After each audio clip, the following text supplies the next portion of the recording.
Savarkar, The Great Escape, Part 1. Hi, I'm Anurupa Cinar, author of Burning for Freedom, a novel showcasing Vinayak Damodar Savarkar, one of the foremost freedom fighters of India. This is part 1 of a two-part presentation of Savarkar's most fascinating legendary leap into the ocean at Marseilles harbour. It looks at the whole event in its totality. Part 2 will illustrate the actual dynamics of Savarkar's daring jump. Like any legend, Savarkar's heroic escape is cloaked in mystery and shrouded by the mists of time. Fortunately, it has been possible to blow away the cobwebs and reveal the truth of this daring dynamic escape. Thanks to today's world of technology, and thanks to the British secret files, the British and French cases, which preserve the statements of the key participants, all excepting Savarkar. It is painfully obvious that a regard for truth has not been a priority for any of them. Each one has given various renditions of the same event. Savarkar himself, unfortunately, has not left behind an account of his escape. His words do survive through his biography, Life of Barrister Savarkar, written by Chitragupta and purported to be written by Savarkar himself, and accounts in the French newspapers, and meager references in the French and British cases. By a careful study of all these, the layout of the SS Moria and the layout of the harbour at Marseilles, I have put together the events of that fateful day, and I am presenting them here. The background. Savarkar was the intrepid and resourceful leader of the revolutionaries fighting to free India from the clutches of the British Empire. The British had expended considerable energy and ingenuity in contriving to get a warrant issued by the Government of India to extradite Savarkar from London to Bombay to face trumped-up charges there. The SS Moria, the ship taking Savarkar to India, was to dock at Marseilles, France. This created a diplomatic situation. The British government needed to get an extradition order from the French government in order to take Savarkar through French waters. This was a principle very staunchly upheld by Britain herself, but apparently only when it suited them, for this principle was swiftly discarded when it came to taking Savarkar through French waters. The French courts were not likely to be as blind as the British ones. There was every chance of an extradition order being refused, and so, with an utter disregard for diplomatic protocol, a mere letter written by Sir Henry, Commissioner of Police, London, to Monsieur Hennion, Chief of Police, Paris, was deemed sufficient. And now here is how the events will unfold.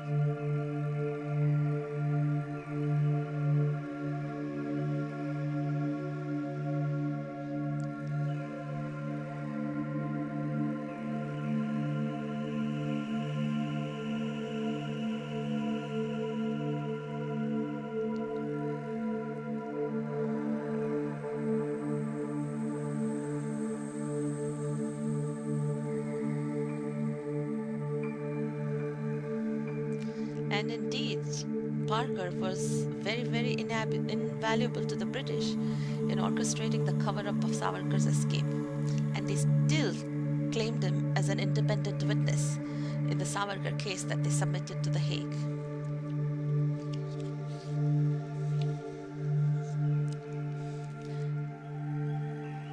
This is the historical map of Marseille. Here is the harbour. This here is the old harbour, and a lot of people are confused and think the SS Moria was docked here, but actually the SS Moria was docked here. This is the detail of it.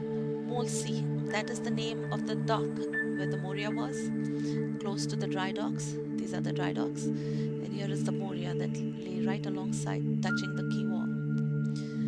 All the quay walls, everywhere, all around, and it's at the back too, are 9 feet high, made of smooth, dressed stone above the water, and below the water it's made of concrete blocks, no grooves. This is the side of the Moria that was alongside the quay. This is the port told the exact location of the porthole of WC number 2. This is the spar deck. One story up.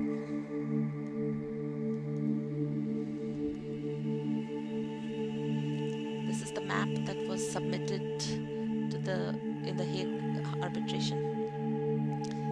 Here, this is the legend that gives all the key locations, which was a great help in figuring out the movements.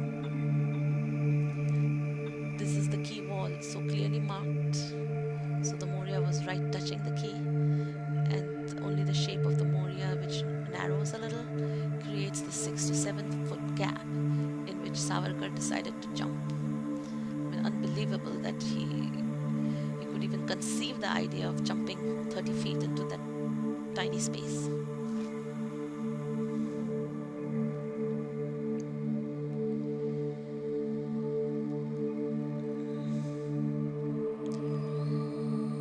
The Moria actually reached Marseilles on July 7 and started coaling.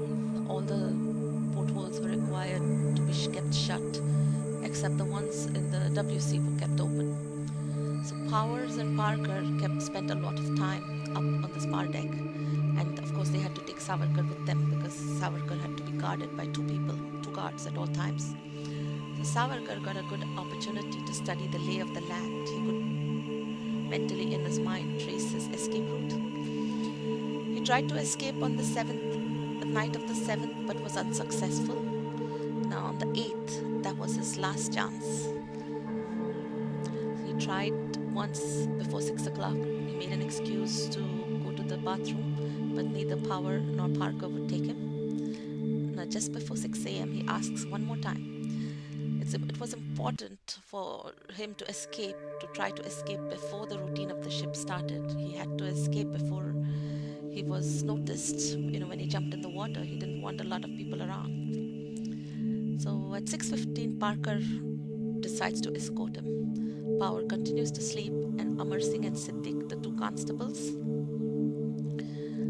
they are over here. Their kit boxes are here, and they are about to get ready. Power remains sleeping. This is the cabin. This is WC number 2. So Parker starts taking Savarkar along this way.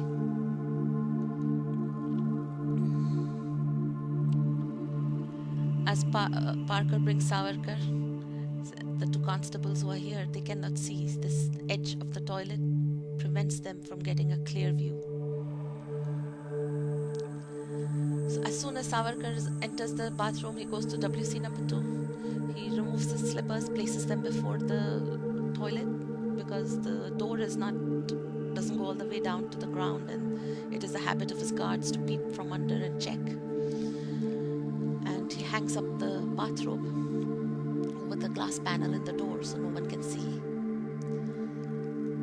Parker breaks a protocol here, leaves Savarkar in here alone, and steps out here to shout to the constables and tell them that Savarkar is in the bathroom. And then Parker comes back in right here, and probably to use the urinal, as the British case says.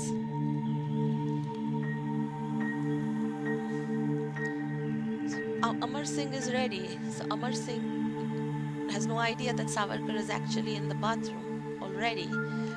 For his routine, he starts off to the cabin this way to collect Savarkar.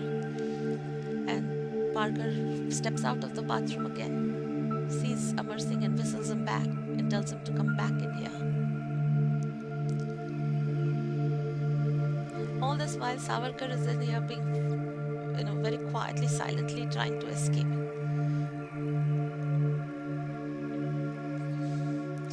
Parker leaves before Siddiq reaches the toilet. Again, he's breaking protocol. He's leaving Savarkar alone with 1 guard. Amar Singh, he immediately starts his routine. He peeps under the door first, sees the slippers, then peeps over the door. But there is a ledge or something that they climb upon to peep over. And to his horror, he sees Savarkar half in, half out of the porthole. starts shouting. He tries to open the door, he bangs the door, but the bolt stays fast, fortunately for Savarkar. So he smashes the glass panel, brushes aside the bathrobe, and by now Savarkar has pushed himself out of the porthole, and Amar Singh sees his feet disappearing. It is at this moment that Siddiq enters the bathroom.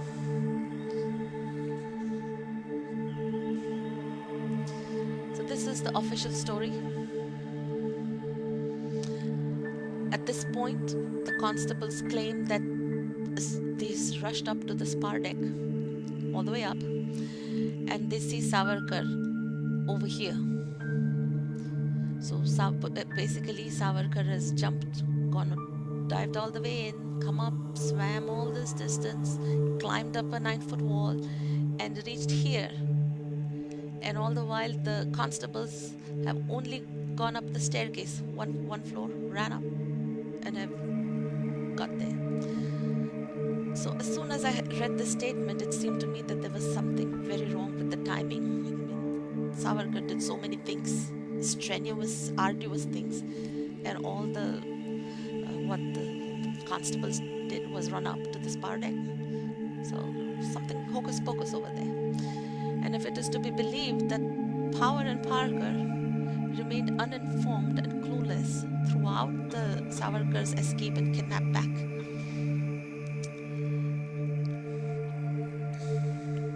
So there are a lot of serious problems with the scenario of the official report.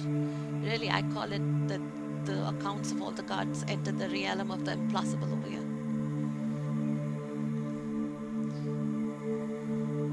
So here are some of the points to ponder in their story.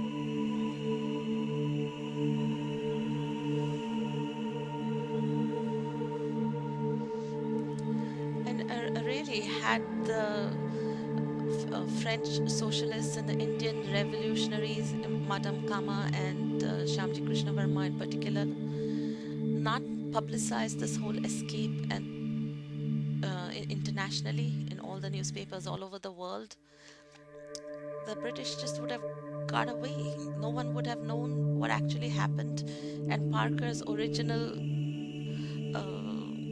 statement would have got accepted. A statement where he says that the Savarkar escaped and was rearrested by the French police. That's it. So here I have the more likely scenario.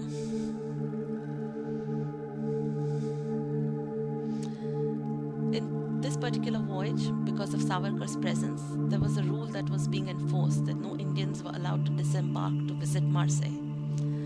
The guards were afraid, Parker and Power were afraid that Savarkar would disguise himself and leave the ship that way. So it would have been difficult for the guards to just run out, the Indian constables to run out. Somebody at the ramp would have stopped them.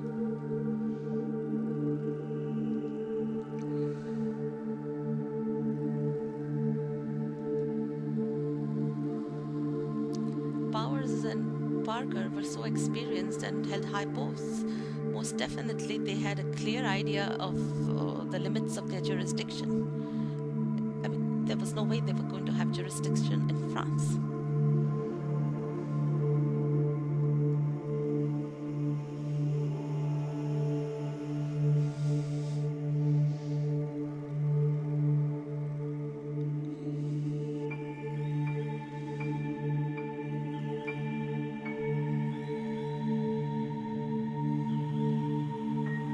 This question must have loomed so large in their mind. for them.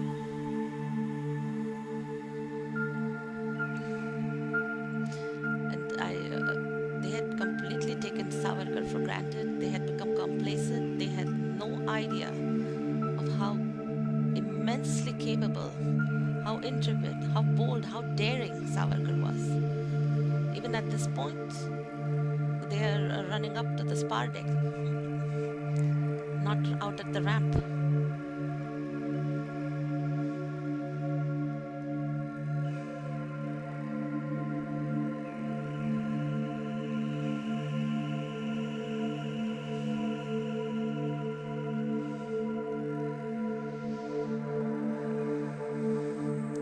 As soon as Savarkar was off, the first moment he was free from the porthole, he was now in French jurisdiction. He was breathing French air. He was successful. He now had the right to ask for asylum. But there were so many dangers to this jump that he executed. He was so close to the quay wall that the momentum that his body had created in wriggling out of the porthole could very easily have landed him to the edge of the quay, and he could have hit his head.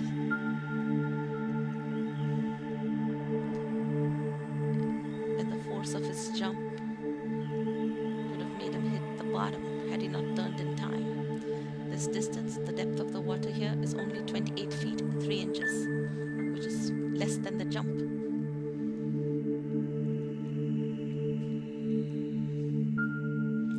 Also had to enter the water in the correct position.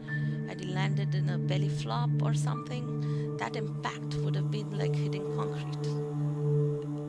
People have died of that.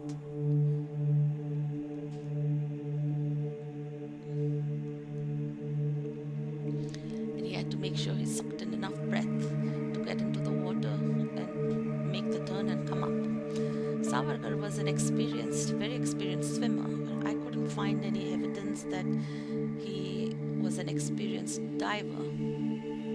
So he may not ever have made a high free fall dive before this. Also, the turning radius is 4 feet wide. So if he had he turned in the short direction, he could so easily have bumped the quay wall right here. Or had he turned in the other direction, he could have bumped the hull of the Moria. The water must have been dark because the quay wall and the Moria are right there. It's a very little distance. Must have been dark. And who knows if he could keep his eyes open or not. But he successfully executed that difficult jump and dive. And then he was up here, ready to swim. Off, he catches his breath and starts swimming.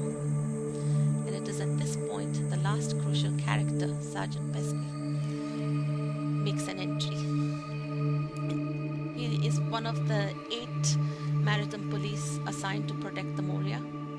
Normally the 4 are assigned, the captain employs them to take care of any deserters. This time, because of the presence of Savarkar, the captain had employed 8. But in the whole account, all the official accounts, whatever the story, there is only mention of Sergeant Pesky. I have no idea. There's no mention. I have no idea where the other 7 are, what they did.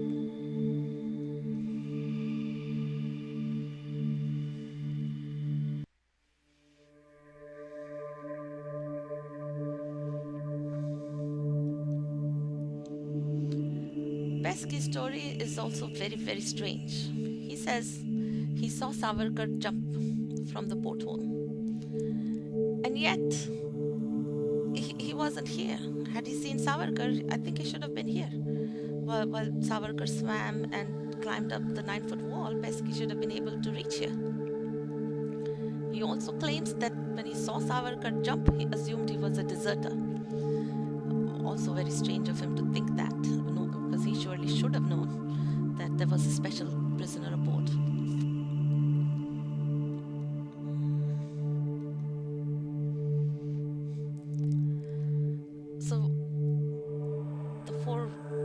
Parker, Power, the two Indian constables, by the time they come to the spar deck to see, expecting Savarkar to see in the water, I suppose, Savarkar, in actual fact, has reached here, climbed up the 9-foot wall, and has started running. The horror-stricken guards start yelling, "Stop thief, stop thief," from up here. And Pesky now hears them and gives chase, which is why he is behind Savarkar. He's quite a few yards behind Savarkar in the chase. And then Parker, Amar Singh, Siddiq, and Slavin heads toward. They too rush down, come down the ramp, and race after Pesky. That Parker is part of the chase is, for my more likely scenario. The British accounts, remember, they say that Parker is fast asleep in the cabin.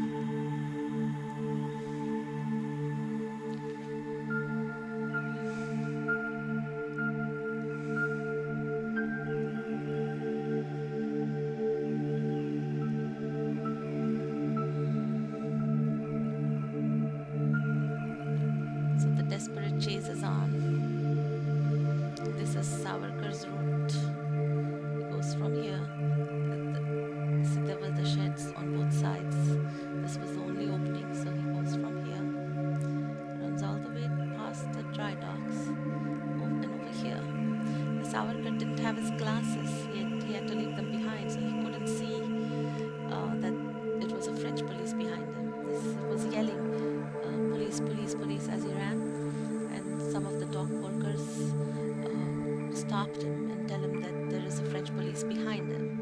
So he actually turns and comes all the way back, right about here, and meets Pesky here, and immediately asks for a magistrate. He surrenders himself to the French police in French jurisdiction and asks for a magistrate. Parker and company are a little bit behind, but of course they catch up almost immediately. And Parker somehow convinces Pesky. There is, I don't know how, there is no mention of by what means. And one constable grabs Savarkar by his neck, the other by the left wrist, Slavin by the right arm, and Pesky, as if all this were not enough, grabs Savarkar by the right wrist. According to me, Parker must have insisted, because based on this slender fact, Parker was able to make the claim that it was a French policeman that made the arrest and brought Savarkar back to the ship. And this claim, this statement had big consequences for the Hague arbitration, because that's what they counted on, that the French made the arrest, not the Indian constables, not the British police. And they brought him back to the Moria, and Powers was waiting by the ramp, waiting safely within his jurisdiction, and Pesky hands Savarkar into his custody. This is according to Pesky's statement, official statement. According to the British statements, Parker and Powers are still asleep.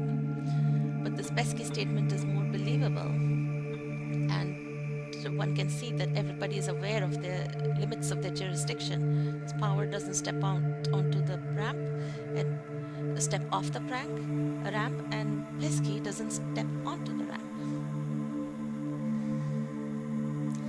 And so, kidnapping of Savarkar was successful. He was now back in the British jurisdiction. But the matters didn't quite end there, because Pesky goes and reports to his superior, Monsieur Leblay, and Monsieur Leblay comes aboard on the Moria to investigate, and he tells Power and Parker that he has to submit a report to the French police. So there is a clear understanding here that the maritime police, this is a matter beyond their powers, beyond their jurisdiction, and they needed the proper police to investigate. But strangely enough, though the Moria did not depart at 12 noon and actually waited at the Marseilles harbor for 24 hours, there is no record that anything was done. Definitely Savarkar wasn't taken off the Moria. He should have been, but he wasn't. 24 hours in hand and Savarkar was held in the British custody. I don't know why. I wasn't able to access the French secret files. Perhaps that mystery is going to be solved there. But Savarkar was kidnapped and taken back to India into the jaws of hell, which is the Indian judiciary system over there. There are some many obvious issues which the Hague arbitration should have addressed before they gave their judgment, and they didn't do it. I'm just going to point them out one by one here. The time lag between Savarkar's jump and the guards giving chase. This was very important, should have told the arbitrators there's something fishy is going on. The conflicting accounts of where Savarkar was handed over. That's very obvious. Anybody reading the two separate accounts should know that someone is not telling the truth.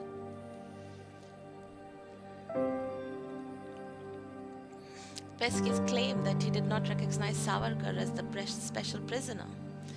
If he did not know who Savarkar was, why did he hand over Savarkar to Powers? Surely he would have taken Savarkar to the captain if he thought he was a deserter, or to his own superiors. And did Pesky, a maritime police only, did he even have the power to make a civil arrest? Where was the captain? In this whole event, there is no record, no account which mentions the captain. When there is a man overboard, when there is a deserter, surely the captain is number one to be informed. Whatever goes on in the ship, the captain has to know.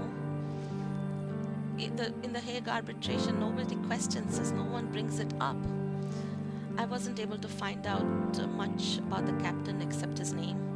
His name is W.L. Brown, B-R-O-U-N, and unfortunately doesn't seem to have left any biography. I live in hopes that I will find one. Also, neither in the British case nor in the French case was any independent witnesses' accounts. Nothing. Even Slavin, the head steward, who was part of the event, even there is no statement from him. Very odd.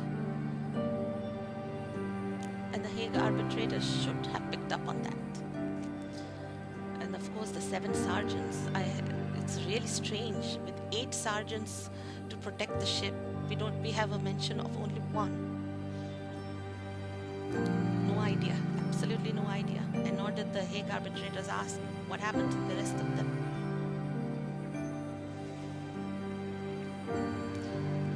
This one day, I really hope to find out what happened in this 24 hours.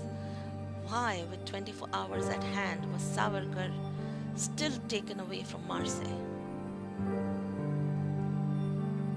And why didn't the Hague arbitrators address any one of these issues? So crucial. So this is the saga of Savarkar's magnificent escape, revealed in all its glory.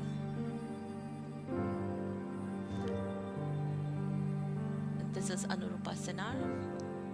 Thank you for watching the presentation.